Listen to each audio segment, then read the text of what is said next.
عمر کی آیت نمبر 55 ہے۔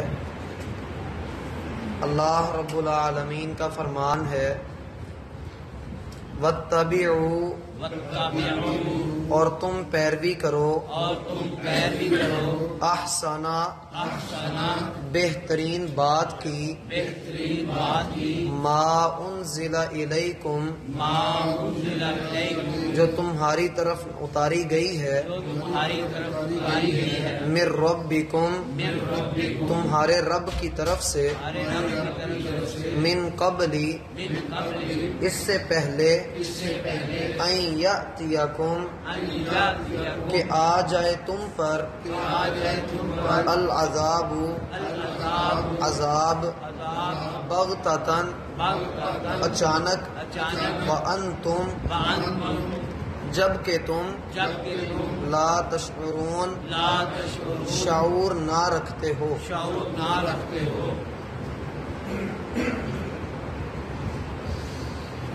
احباب گرامی، نبی علیہ الصلاۃ والسلام جن مصائب اور مشکلات کا سامنا کر کے اس دین کو سرزمین عرب میں پھیلانے میں کامیاب ہوئے، وہ مشکلات، وہ مصیبتیں، وہ ہم سے ڈھکی چھپی نہیں ہیں۔ ان مصیبتوں میں ایک پہلو یہ بھی تھا کہ نبی علیہ الصلاۃ والسلام اپنی امت کے بارے میں بڑے فکر مند رہا کرتے تھے۔ اتنی فکر اور اتنا خلوص صرف ایک نبی میں ہی ہو سکتا ہے۔ اگر ہم یہ کہیں کہ ہم میں بڑا خلوص ہے اولاد کے معاملے میں، دوستی یاری کے معاملے میں، تو شاید ہم اس خلوص کے پاس کو بھی نہیں ہو سکتے جو نبی علیہ الصلاۃ والسلام کو اپنی امت کے ساتھ تھا۔ مدینہ میں فتح مکہ سے کچھ دیر پہلے نبی علیہ الصلاۃ والسلام کے پاس 3 ایسے لوگ پیش کیے گئے جن کے بارے میں نبی علیہ الصلاۃ والسلام نے فرمایا کہ مدینہ والوں، مکہ نے اپنے بیٹے تمہیں دے دیے ہیں۔ ان تینوں میں جو سب سے مشہور و معروف نام ہے وہ سیدنا خالد بن ولید ہے، دوسرے سیدنا عمر بن عاص جو اللہ کے رسول کے داماد بھی ہیں، اور تیسرے سیدنا طلحہ بن عبید اللہ رضی اللہ عنہم۔ یہ تینوں کمال سیاستدان بھی تھے، کمال جرنیل بھی تھے، اور اللہ تعالیٰ نے ان کو رہنمائی کا ملکہ بھی عطا کیا ہوا تھا۔ خالد بن ولید کو آپ جانتے ہیں، سیف اللہ کا لقب ملا۔ سیدنا عمر بن عاص مصر کے حکمران رہے، اور طلحہ بن عبید اللہ غالباً انہی کے بارے میں آتا ہے کہ نبی علیہ الصلاۃ والسلام نے فرمایا کہ جس نے کسی چلتے پھرتے شہید کو دیکھنا ہو وہ ان کو دیکھے۔ سیدنا عمر بن عاص رضی اللہ عنہ بیان کرتے ہیں کہ میں اسلام قبول کرنے کے لیے نبی علیہ السلام کی خدمت میں حاضر ہوا تو آپ نے مجھے کہا کہ عمر اپنا ہاتھ بڑھاؤ اور میرے ہاتھ پر رکھ کر اس بات کا عہد کرو کہ تم اللہ کے ایک ہونے کا اقرار کرتے ہو، تم گواہی دیتے ہو کہ محمد صلی اللہ علیہ وآلہ وسلم اللہ کے بندے اور رسول ہیں۔ اور یہ کہہ کر آپ علیہ الصلاۃ والسلام نے اپنا ہاتھ آگے بڑھایا۔ میں نے بھی اپنا ہاتھ آگے بڑھایا تھا، لیکن جب اللہ کے رسول کا ہاتھ میرے ہاتھ کے قریب آیا میں نے اپنا ہاتھ پیچھے کر لیا۔ آپ علیہ الصلاۃ والسلام نے کہا کہ عمر کیا بات ہے، کیا آپ کا ارادہ بدل گیا ہے جو آپ اسلام قبول نہیں کرنا چاہتے؟ کہنے لگے کہ اللہ کے رسول، میرا ارادہ نہیں بدلا، میں اسلام قبول کرنا چاہتا ہوں، اسلام کے دائرے میں آنا چاہتا ہوں، لیکن ایک فکر ہے، ایک ڈر ہے۔ پوچھا وہ کیا ہے؟ کہنے لگے اللہ کے رسول آپ صلی اللہ علیہ وآلہ وسلم نے جس وقت اسلام کی دعوت دی ہم نے آپ کا انکار کیا، ہم نے آپ کے خلاف جنگیں لڑی، آپ کے صحابہ کو قتل کیا، آپ کو تکالیف پہنچائیں۔ آج جب ہمیں پتہ لگ رہا ہے کہ آپ حق پر ہیں، سچے ہیں، اللہ کے کھرے بندے ہیں، اور ہم اسلام بھی قبول کر رہے ہیں، لیکن ایک لمبا عرصہ بیت چکا ہے، تقریباً جو ہے وہ تقریباً 22 سال گزر چکے ہیں آپ کو یہ دعوت دیتے ہو، تو اللہ کا رسول زندگی کے یہ 22 سال جس میں ایک بچہ جوان ہو جاتا ہے، اللہ کے رسول آپ کے خلاف اتنا چلے ہیں، ہمارا پچھلی زندگی کا یہ 22 سالوں کا کیا حساب ہوگا آگے جا کر؟ یہ وہ فکر ہے جو ہمیں نہیں ہوتی ہے۔ وہ 22 سال کا سوال لے رہے ہیں، اللہ کے رسول صلی اللہ علیہ وآلہ وسلم نے فرمایا کہ اے عمر، کیا آپ کو نہیں پتا کہ ان الاسلام یہدم ما کان قبلہ، اسلام قبول کرنے سے پہلے بندے سے جتنی بھی خطائیں اور لغزشیں اور گناہ ہوئے ہوں اللہ سارے معاف کر دیتا ہے اگر بندہ اسلام قبول کرے۔ وَأَنَّ الْهِجْرَةَ تَهْدِمُ مَا كَانَ قَبْلَهَا، اور ہجرت، اگر کوئی بندہ ہجرت اختیار کر لے، ہجرت کر لے، ایک گناہ والی جگہ کو چھوڑ کر دوسری جگہ پر آ جائے، دارالکفر سے دارالاسلام کی طرف آ جائے، اللہ اس کے پچھلے سارے گناہ بھی معاف کر دیتا ہے۔ وَأَنَّ الْحَجَّ يَهْدِمُ مَا كَانَ قَبْلَهُ، اور اگر کوئی بندہ حج کر لے تو اس کے بھی پچھلے سارے گناہ معاف کر دیے جاتے ہیں۔ یہ صحیح بخاری کی روایت ہے۔ گویا کہ بندے کو توبہ کے رستے کی طرف دوڑ لگانی چاہیے۔ کچھ کام ایسے ہیں جن میں شریعت آپ کو جلدی کرنے کا حکم دیتی ہے، مثلا توبہ ہے، نیکی کا رستہ ہے، نیکی کو یہ نہ کہیے کہ میں بعد میں کر لوں گا۔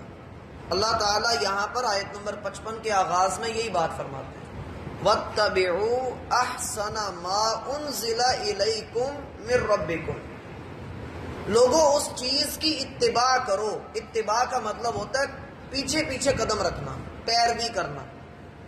ہمارے لیے جو سب سے بڑھ کر اتباع کے لائق اگر کوئی ذات ہے، ہر ایک سنی مسلمان کا عقیدہ ہے کہ وہ محمد الرسول اللہ صلی اللہ علیہ وآلہ وسلم، آپ کی اتباع کرنے میں سب سے زیادہ حریص، سب سے بڑھ کر صحابہ تھے۔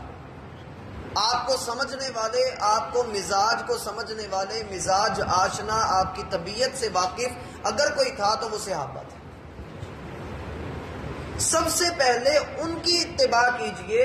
کس چیز کی؟ اللہ تعالیٰ فرماتے ہیں احسن ما انزل الیکم من ربکم، سب سے اچھی بات جو تمہارے پاس تمہارے رب نے بھیجی ہے۔ ہم نے پچھلے دنوں میں ذکر کیا تھا کہ اللہ تعالیٰ رزق دینے والا ہے، وہ صرف جسمانی رزق نہیں دیتا، وہ روحانی رزق بھی دیتا ہے۔ یہاں پر اسی روحانی رزق کی طرف اشارہ ہے کہ اس چیز کی اتباع کرو۔ اطاعت اور اتباع میں فرق ہے، اطاعت اور اتباع میں فرق ہے۔ ہم اللہ تعالیٰ کی اطاعت کرتے ہیں، اتباع نہیں کرتے۔ اطاعت ہوتی ہے مان لینا، تسلیم کر لینا، کہہ دینا کہ ہاں میں ایسے ہی کروں گا۔ اسی لیے تو کہتے ہیں وَقَالُوا سَمِعْنَا وَأَطَعْنَا غُفْرَانَكَ رَبَّنَا وَإِلَيْكَ الْمَصِيرُ، اے اللہ ہم نے سن بھی لیا، وَأَطَعْنَا، اور مان بھی لیا، تو نے جیسا کہا۔ اے اللہ مان لیا ہے، تو نے کہا نماز ادا کرو، ہم کہتے ہیں کر لیں گے، لیکن کیسے کریں، کس طریقے پر کریں، وہ اتباع ہے، اور وہ ہے رسول اللہ صلی اللہ علیہ وآلہ وسلم۔ بات کی سمجھ آ رہی ہے؟ فرمایا وَاتَّبِعُوا أَحْسَنَ مَا أُنزِلَ إِلَيْكُم مِّن رَّبِّكُم، اس چیز کی اتباع کرو، اس چیز کے پیچھے لگو جو چیز تمہاری طرف تمہارے رب کی طرف سے بھیجی گئی ہے۔ یہاں پر جو احسن کا لفظ آیا ہے یہ مبالغے کا صیغہ ہوتا ہے، مبالغہ، بہت ہی زیادہ اچھی بات۔ اس میں بہت ساری تفاسیر ہیں، اس احسن کے لفظ میں بہت ساری تفاسیر ہیں۔ پہلی تفسیر تو یہیں پر ہے کہ احسن کے فوری بعد آ رہا ہے ما انزل الیکم، جو نازل کیا گیا ہے تمہاری طرف، کس کی طرف سے آیا؟ اللہ کی طرف سے۔ دیکھیے اللہ تعالیٰ پاک ہے، وہ سبحان ہے، اس نے جس شخصیت کے اوپر اس قرآن کو نازل کیا وہ امام الانبیاء ہے، جو اس کو لے کر آیا ہے وہ امام الملائکہ ہے، فرشتوں کا سردار ہے۔ جس جگہ پر اللہ تعالیٰ نے اس قرآن کو نازل کیا وہ امانت والا پاکیزہ شہر ہے، وَهَذَا الْبَلَدِ الْأَمِينَ، پاکیزہ شہر ہے۔ گویا کہ جگہ بھی، شخصیات بھی، ہستیاں بھی اللہ تعالیٰ نے پاک رکھی، اور پھر یہ کلام بھی پوری طرح سے پاک ہے۔ اسی سورت کی آیت نمبر 14 کے اندر غالباً ہم نے پڑھا تھا، اللہ تعالیٰ نے فرمایا کہ ایمان والے وہ لوگ ہوتے ہیں فَيَتَّبِعُونَ أَحْسَنَ، جو سب سے اچھی بات کی اتباع کرتے ہیں، اور سب سے اچھی بات اللہ کی بات ہے۔ جیسا کہ ہم خطبے میں سنتے ہیں ان خیر الحدیث کتاب اللہ، سب سے بھلی بات، سب سے اچھی بات۔ ایک حدیث میں الفاظ آتے ہیں خیر الحدیث، ایک حدیث میں الفاظ آتے ہیں احسن الحدیث۔ سب سے بڑی بات اگر کوئی ہے تو اللہ کی بات ہے۔ دوسری تفسیر جو احسن کی جاتی ہے وہ یہ کہ اس میں اللہ تعالی نے احسن حدیث کی طرف اشارہ کیا۔ کس طرح سے کہ اللہ تعالیٰ نے قرآن تو نازل کر دیا، اب اس کی تشریح، اس کے اوپر عمل وہ حدیث کے ذریعے سے ہی ہوتا ہے۔ مثلا قرآن ہمیں بتاتا ہے کہ نماز ادا کرو، نماز قائم کرو، لیکن کیسے کرنی ہے یہ ہمیں حدیث سے ہی پتہ لگے گا۔ اور حدیث میں یہ بات ذہن میں رکھیں کہ جب حدیث کی بات ہوتی ہے تو حدیث تین طرح کی ہوتی ہے۔ ایک وہ ہے جو اللہ کے رسول صلی اللہ علیہ وآلہ وسلم نے بول کر کسی کام کا حکم دیا ہو۔ مثلا احادیث کے ذخیرے میں سب سے چھوٹی حدیث ہے لا تغضب، غصہ نہیں کرنا، اس کو کہا جاتا ہے قولی حدیث، اللہ کے رسول کا قول ہے، آپ کی بات ہے، اس کو حدیث کہا جاتا ہے۔ ایک وہ ہے کہ نبی علیہ الصلوۃ والسلام نے کوئی کام کر کے دکھایا ہو، مثلا آپ نے بیٹھ کر پانی پی کر دکھایا، آپ نے دائیں ہاتھ سے کھانا کھا کر دکھایا، اس کو عام طور پر سنت کہا جاتا ہے، لیکن ہے یہ بھی حدیث۔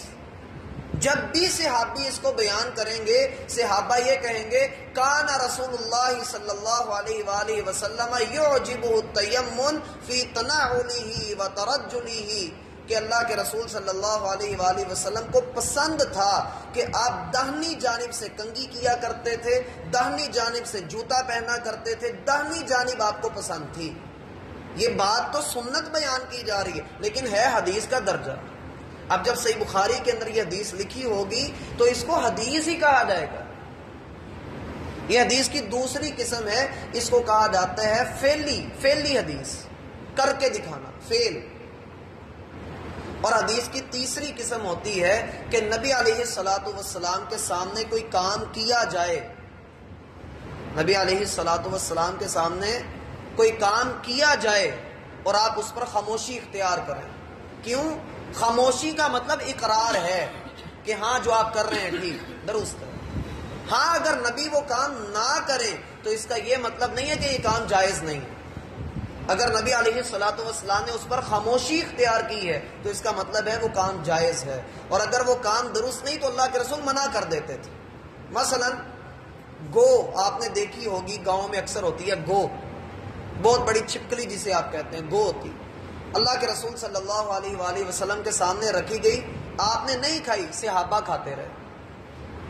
لوگوں نے کہا اللہ کے رسول کیا یہ حرام ہے؟ آپ نے کہا حرام نہیں ہے، بس مجھے پسند نہیں ہے اس لیے میں نہیں کھا رہا۔ اس کو کہتے ہیں تقریری حدیث۔ تقریر یہ تقریر نہیں جو ہم کر رہے ہیں، تقریر کا معنی اقرار کرنا۔ تقریری حدیث جس کو اللہ کے رسول صلی اللہ علیہ وسلم نے ایکسیپٹ کیا ہو، ماننا ہو کہ میرے سامنے یہ کام ہوا ہے، چلو خاموشی اختیار کر لو۔ یہ ہے احادیث کی تین بنیادی اقسام۔ پھر یہ آگے کھلتی ہیں تو بہت زیادہ کھل جاتی ہیں، بہت ساری اقسام ان کے آگے آ جاتی ہیں۔ تو بہرحال احسن میں اللہ کے رسول صلی اللہ علیہ وآلہ وسلم کی احادیث آئیں گی۔ احادیث کی ایک چوتھی قسم جس کی طرف میں اشارہ کرنا چاہتا ہوں وہ یہ ہے کہ بسا اوقات صحابی اپنی طرف سے کوئی بات بیان کرتے ہیں اور کہہ دیتے ہیں کہ یہ سنت میں سے ہے، الفاظ یہ آ جاتے ہیں حدیث میں کہ یہ عمل سنت میں سے ہے. مثلا ایک مشہور حدیث ہے، شاید آپ نے بھی کبھی پڑھی ہو. سیدنا سیدنا عبداللہ بن مسعود رضی اللہ عنہ بیان کرتے ہیں کہ جو بندہ نماز عشاء کے بعد 4 رکعت ایک سلام کے ساتھ ادا کرے تو ایسے ہی ہے گویا کہ اس نے لیلۃ القدر میں 4 رکعت ادا کی، اللہ اس کو اتنا اجر دیتے ہیں. اب یہ والی جو روایت ہے، اتنا ٹکڑا، یہ حدیث کی ایک کتاب مصنف ابن ابی شیبہ کے اندر آتی ہے. اب صحابی اگر ایسی بات کہے تو بندے کے دل میں آتا ہے یار اتنی بڑی بات ایک صحابی کر رہا ہے، اس کا جواب کیا ہے؟ اس کا جواب یہ حدیث کو دوسری جگہوں پر بھی دیکھیں. یہ حدیث صحیح بخاری میں بھی آتی ہے، وہاں پر سیدہ عائشہ اس کو بیان کرتی ہیں، اور وہاں پر سیدہ عائشہ بیان کرتی ہیں اللہ کے رسول یہ ادا کیا کرتے تھے اور یہ بھی کہا کرتے تھے کہ یہ لیلۃ القدر کی 4 رکعات. اب سیدنا عبداللہ بن مسعود رضی اللہ عنہ نے اگر بیان نہیں کیا، لیکن دوسری طرف سے میں ثبوت تو مل گیا کہ یہ اللہ کے رسول کا عمل بھی ہے. تو گویا کہ صحابی اگر کوئی ایسی بات کرتے ہیں یا عمل کرتے ہیں، اللہ تعالیٰ نے سب سے بڑھ کر